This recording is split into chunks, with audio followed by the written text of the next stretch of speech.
La última reunión, la de hoy, se refiere a la elección de 1989, cuando se trata de elecciones en las que uno ha sido espectador, las ha vivido, es casi redundante preguntarse por qué son decisivas, pero a la vez todas nos han parecido decisivas en su momento, ¿no? De modo que vale la pena, con un poco de perspectiva, recordar un par de cosas que quizás en el fragor van quedando postergadas, ¿no? La primera es que el nuevo ciclo democrático iniciado en 1983 fue la primera transmisión del mando de un presidente saliente a uno entrante electo de un modo institucionalmente normal o casi normal. Y en ese casi normal está toda esa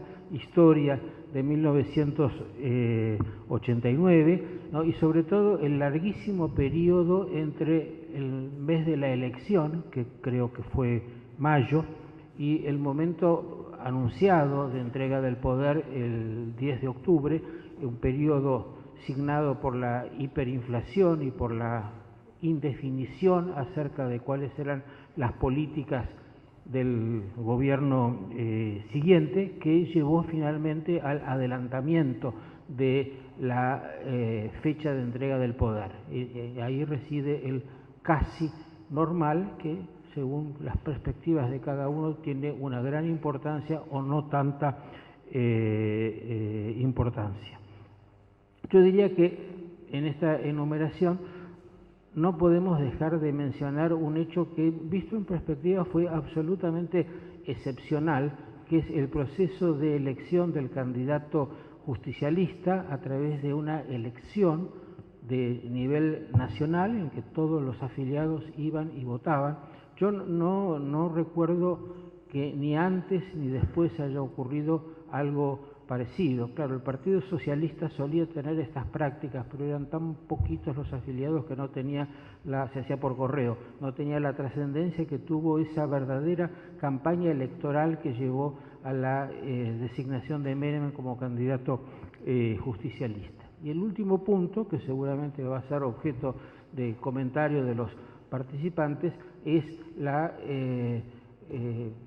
políticas adoptadas por el gobierno de Menem, particularmente las políticas económicas, que fueron, por decir algo general, sorpresivas, sobre todo comparadas con el discurso de campaña electoral. Después nos hemos ido habituando a estas distancias entre los discursos de campaña y las medidas concretas de los gobiernos, pero en ese momento esto resultó muy llamativo. Y hoy tenemos dos participantes, creo que muy adecuados para este tema. Uno de ellos ya lo conocemos porque ha estado en el ciclo anterior, es Marcos Novaro, que es además de historiador y politólogo, es analista político, escribe cotidianamente, de modo que tiene todas las herramientas para mirar este momento desde varios lados.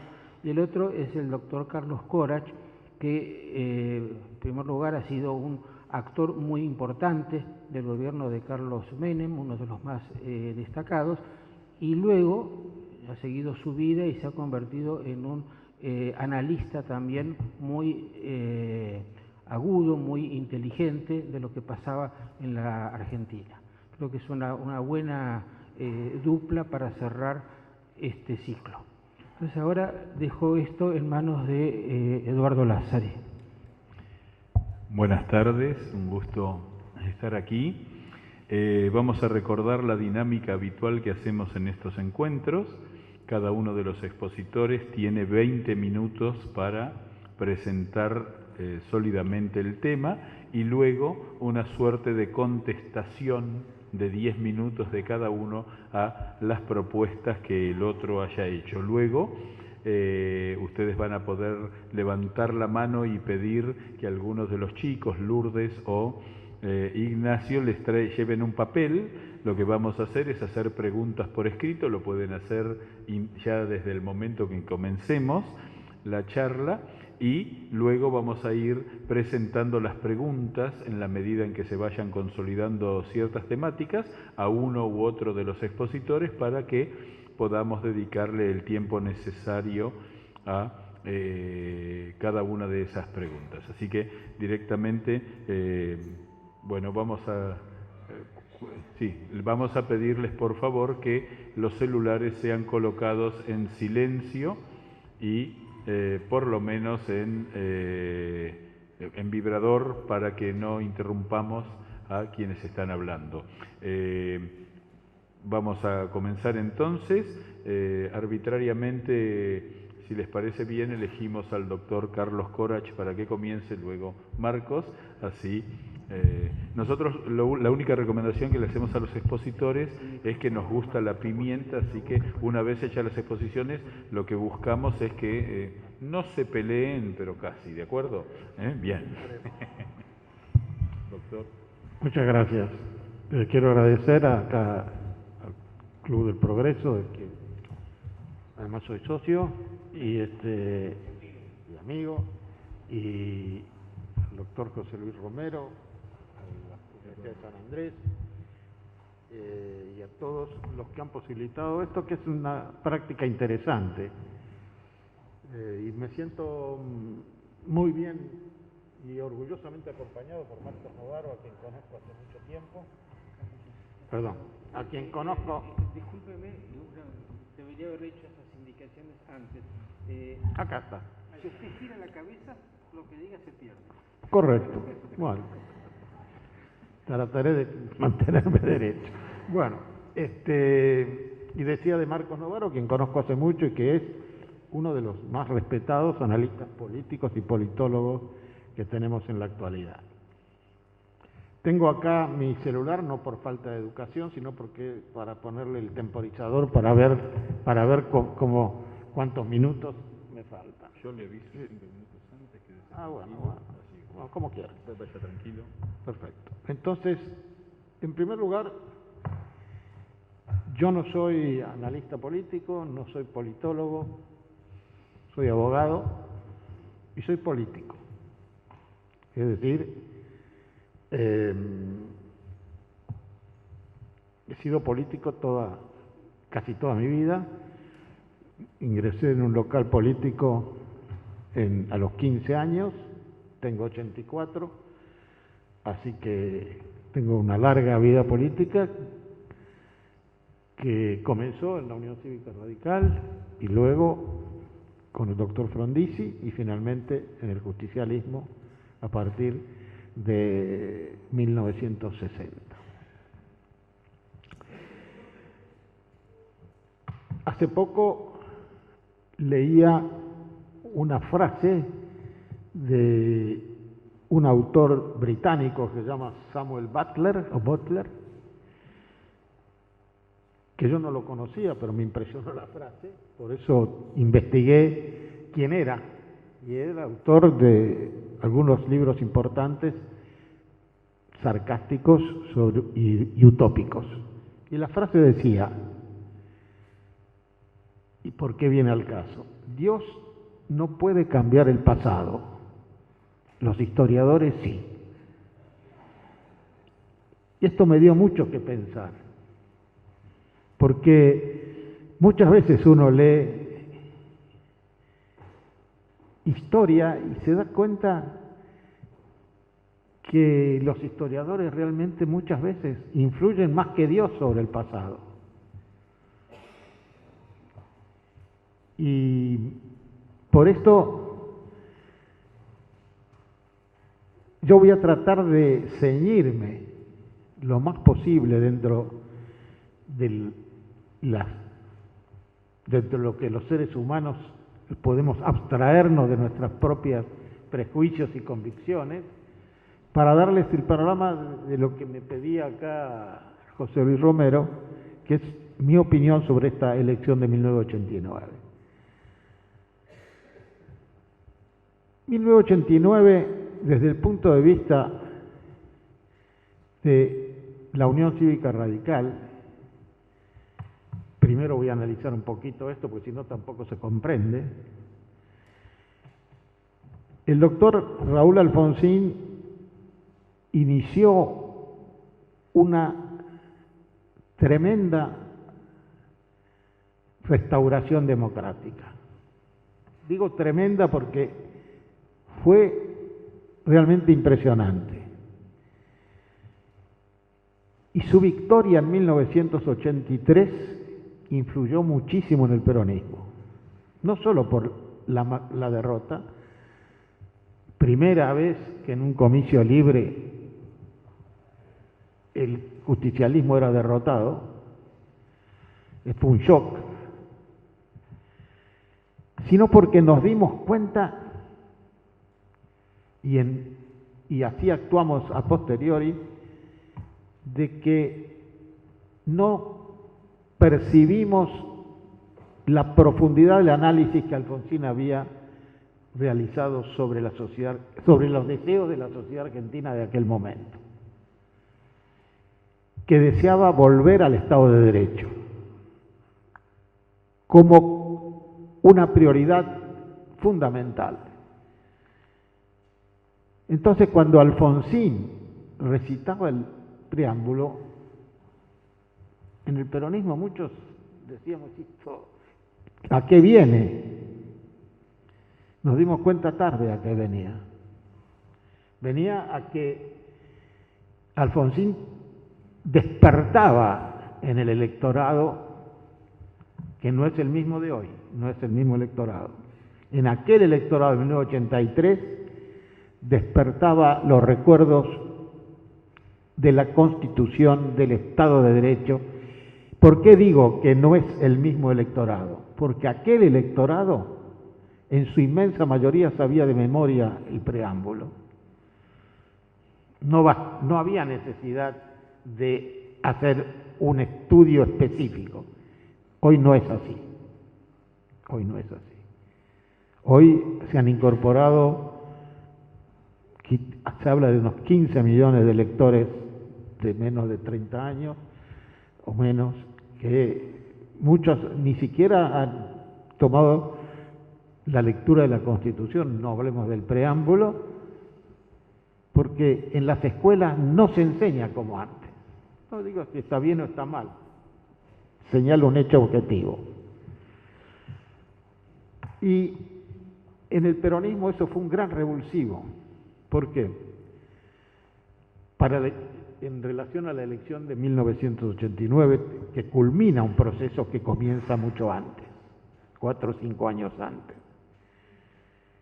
El peronismo tiene como característica que cada vez que se extingue un liderazgo personal, la estructura peronista ofrece un liderazgo colectivo supletorio hasta que aparece un nuevo liderazgo. Cuando muere Perón en 1974, ¿quién asume el liderazgo colectivo del peronismo que se mantuvo hasta 1983? Las organizaciones gremiales. Y entre ellas, fundamentalmente la Unión Obrera Metalúrgica, lugar en que se eligieron en el 83 todas las candidaturas, a diferencia de lo que pasó en el 89, que las elegimos por el voto directo en una elección interna. En 1983, otra característica del peronismo es que las conducciones derrotadas se tienen que ir. Y la conducción sindical, encabezada en aquel momento por la Unión Obrera Metalúrgica y el presidente del partido era Lorenzo Miguel, sufre la embestida del sector político que nos habíamos refugiado en los sindicatos durante toda la dictadura y de la renovación que va avanzando. Y de los gobernadores peronistas que forman una suerte de conducción sucesora de los sindicatos, y aparece la Liga de Gobernadores. Liga de Gobernadores que mantiene la conducción de alguna manera del peronismo en el famoso Congreso de Río Hondo, etcétera, hasta que Carlos Menem consolida su liderazgo.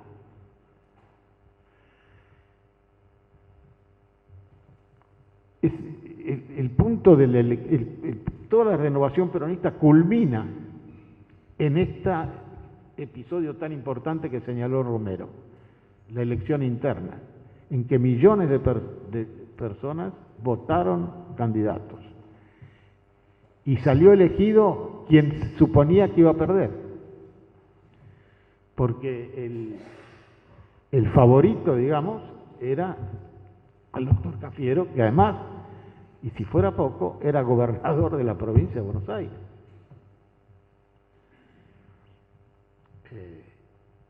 Yo personalmente era apoderado del partido y de la lista de Cafiero, no de Menem. Pero Menem, a quien aprendí a conocer en aquel momento más, con una extraordinaria capacidad e intuición, lo primero que hizo es incorporarnos a todos, sin ninguna distinción, a todos los que no lo habíamos acompañado en la elección interna en la que él fue consagrado. Y esto, y lo dejo como un llamado para que lo tengan siempre presente, la mayor aspiración de Menem siempre fue lograr el consenso.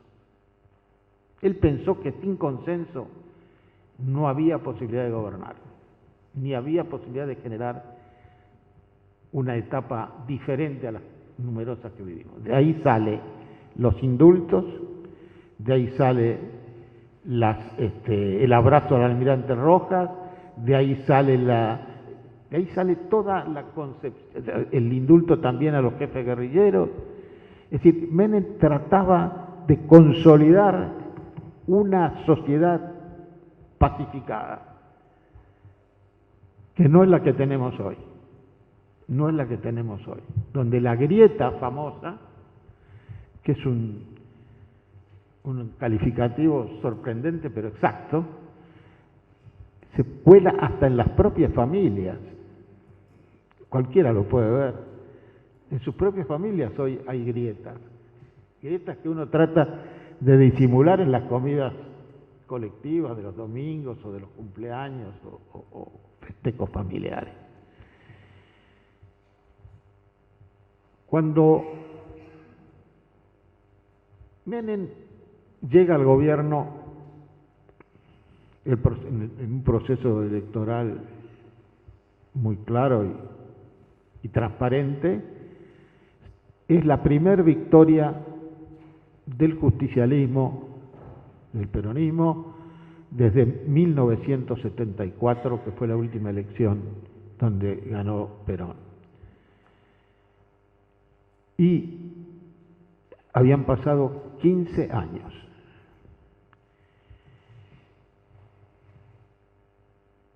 Menem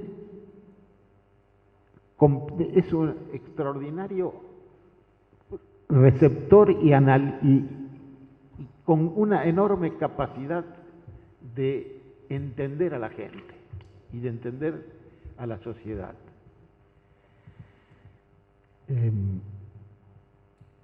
Por eso, si ustedes analizan el periodo constitucional,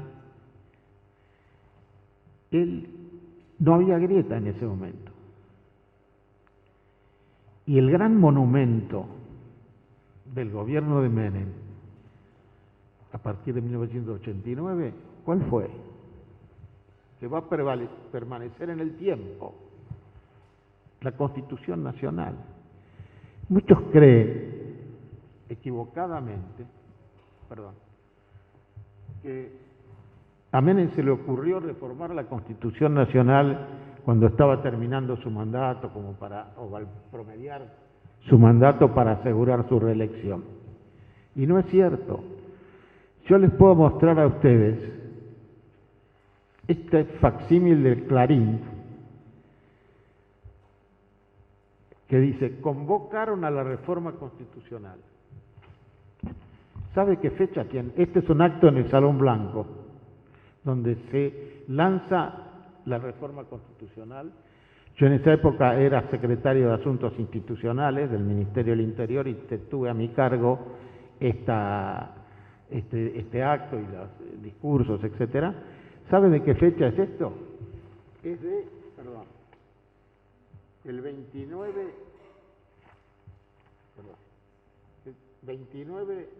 de noviembre de 1989. 29 de noviembre de 1989. Menem asume en julio, creo, de 1989. Es decir, agosto, septiembre, octubre. 3 meses, 4 meses de asumido, se lanza la reforma de la Constitución. ¿Por qué fue decisiva la elección? Eso también es importante. ¿Por qué fue decisiva? Porque introduce, como se llama ahora, un elemento político disruptivo en casi todos los aspectos del gobierno. Casi todos los aspectos del gobierno son objeto de una revalorización y remodelación, a veces revolucionaria, en el sentido de cambios drásticos. Vamos a ir por partes, por sectores, digamos, rápidamente, porque creo que no sé cuánto me queda. Tiene 10 minutos. Bueno, por sectores. Por ejemplo, en la política, en el sector institucional, la Constitución reformada de 1994, cuya modernización es profundísima. No sé si vale la pena, pero ahora no, seguramente no tendremos tiempo, pero una enumeración de las cosas que se introdujeron en la Constitución es sorprendente. Constitución que posibilitó el consenso, es la primera Constitución argentina que se sanciona por el consenso. Había 19 partidos políticos en la Convención. Y la piedra angular fue el acuerdo de los dos partidos mayoritarios, el famoso Acuerdo de Olivos. Porque acá hablan mucho de la Moncloa y de esto y de otro. El Acuerdo de Olivos tuvo para la Argentina mucha más trascendencia que la Moncloa, porque le dio la Constitución que nos está rigiendo hoy, por absoluto consenso. Otra cosa, por ejemplo, el cupo femenino, que ahora está tan de moda. El cupo femenino es una ley de Menem. Yo en ese momento era secretario de Legal y Técnica, es decir, el encargado de redactar los proyectos de ley del Poder Ejecutivo. Y me llama el presidente un día y me dice, trataba cariñosamente de Carlitos, nunca me dijo ministro, ni secretario, me dice, ¿por qué no redactás una ley que establezca que en todas las listas debe haber un tercio femenino? Bueno, era muy simple, no era una actividad que necesitara Vélez Arfield para redactarla.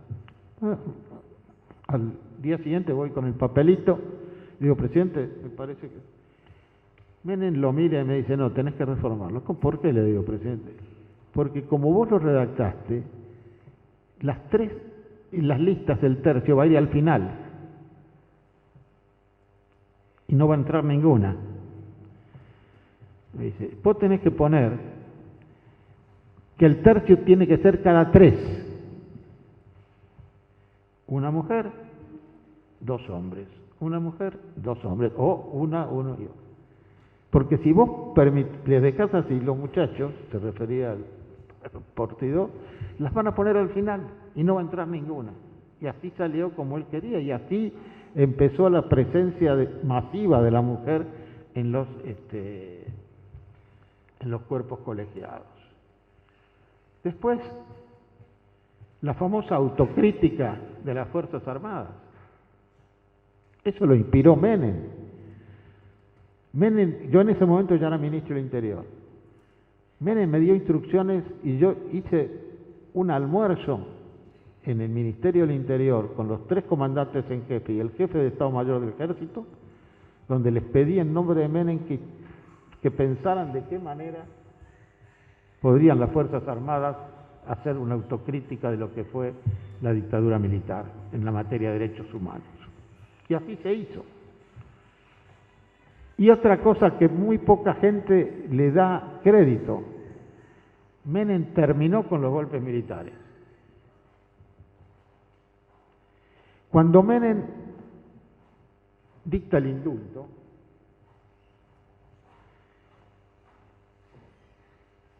dice claramente, es la última vez, no hay más indultos para nadie. Inmediatamente después, a los pocos meses, se produce el levantamiento cara pintada, encabezado por Zaineldin. Mucha gente quería negociar, como ir a verlos, hablar con ellos, como había hecho don Raúl en su momento. Menem les prohibió a todo el mundo ningún contacto con los rebeldes. Dice, los quiero rendidos y en calzoncillos. Esa fue la palabra que dijo.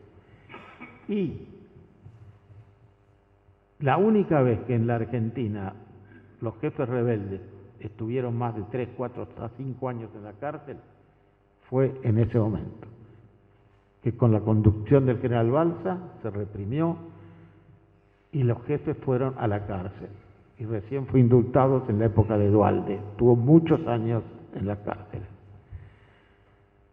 Y nunca más hubo un levantamiento militar. Nunca más.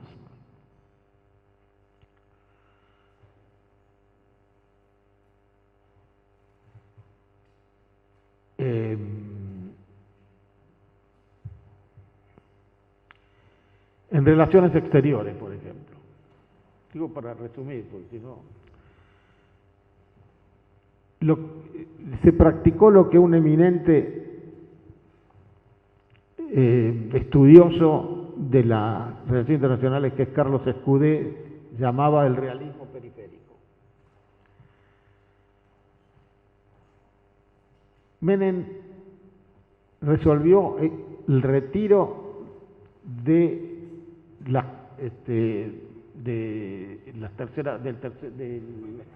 del movimiento no alineado del tercer mundo, el acercamiento a Occidente, restableció las relaciones diplomáticas con Inglaterra,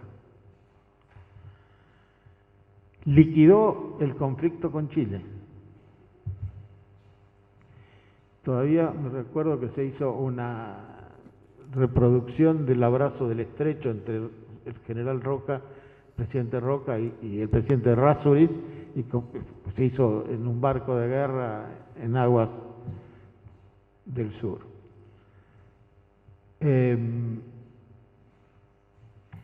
1991 se firmó el Tratado de Asunción, que es la piedra angular del Mercosur, cosa que hoy no lo citan, pero la piedra angular del Mercosur es el Tratado de Asunción de 1991, firmado en la época del presidente Menem. Fue el primer presidente que visitó Israel, el primero.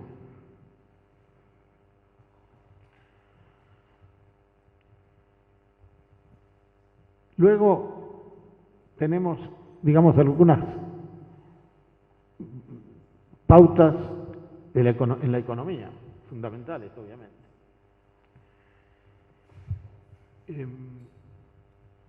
Y para comprender esta etapa, se tiene que entender que en el peronismo, cuando el presidente es peronista, el jefe es el presidente. Ineludiblemente todos se van a alinear ahí. Menem, con una audacia y un coraje increíble, modificó en 180 grados las políticas económicas tradicionales del peronismo. Las venía pensando. Después dijo esa butad, porque le gustaba también alguna butad, alguna así como para espantar a los burgueses, como decían. Dijo, si yo hubiera dicho lo que iba a hacer, no me hubieran votado. Pero lo tenía pensado. ¿Ustedes creen que muchos peronistas no estaban de acuerdo? Sin embargo, siguieron. En una bancada de más de casi 130 diputados, tuvimos 8 bajas. 8 compañeros que se separaron del bloque por este tema. Por supuesto que Menem no tenía la varita mágica ni acertó de entrada. Menem tuvo casi un año y algo, un poquito más, hasta encontrar la salida, cuando lo nombra al ministro Cavallo. Pero en el ínterin tuvimos otra hiperinflación. No solo la de Alfonsín, tuvimos la propia durante el ministerio de Herman González. Pero lo que les quiero señalar es que él persistió en sus decisiones políticas. Por eso es decisiva esta elección, por todas estas cosas es decisiva. ¿Cuál era la política económica de Menem? Decía, hay una frase que la señala perfectamente, que dice, el mercado donde sea posible y el Estado donde sea necesario. Ese era el resumen de lo que era en su momento la política de Menem, digamos, en grandes rasgos, las políticas de privatizaciones, que algunas salieron bien, otras no tanto. Entre las que salieron bien hay que acordarse de la telefonía. La convertibilidad fue un anclaje que liquidó la inflación. Yo, el día que Menem me designa ministro, que fue el 5 de enero de 1995, Clarín publica esto, que yo no lo traigo porque dice Corach, ministro del Interior, lo traigo por esto que dice acá abajo. La inflación más baja en 51 años. Esta era una realidad en aquel momento. Por supuesto que, como todos los gobiernos, tuvo errores y desaciertos, pero realmente, por ejemplo, el proceso inflacionario, no solo más de 51 años, va decreciendo brutalmente desde el principio, después de la hiperinflación, obviamente, ¿no? Cuando se instaura la convertibilidad. 2 minutos. Muy bien. En estos 2 minutos, ¿qué les quiero decir? Quiero insistir sobre el consenso. No hay precio que no se deba pagar por el consenso de una sociedad. No hay ningún precio caro para pagar, hay que pagarlo. Pero hay que tener en cuenta algo. El consenso tiene un proceso inverso a la tarjeta de crédito. Primero se paga y después se goza. La tarjeta de crédito está al revés. Primero se goza y después se paga. El consenso hay que pagarlo primero y para gozarlo después. Bueno, pues lo dejamos acá. Muy bien. A mi admirado.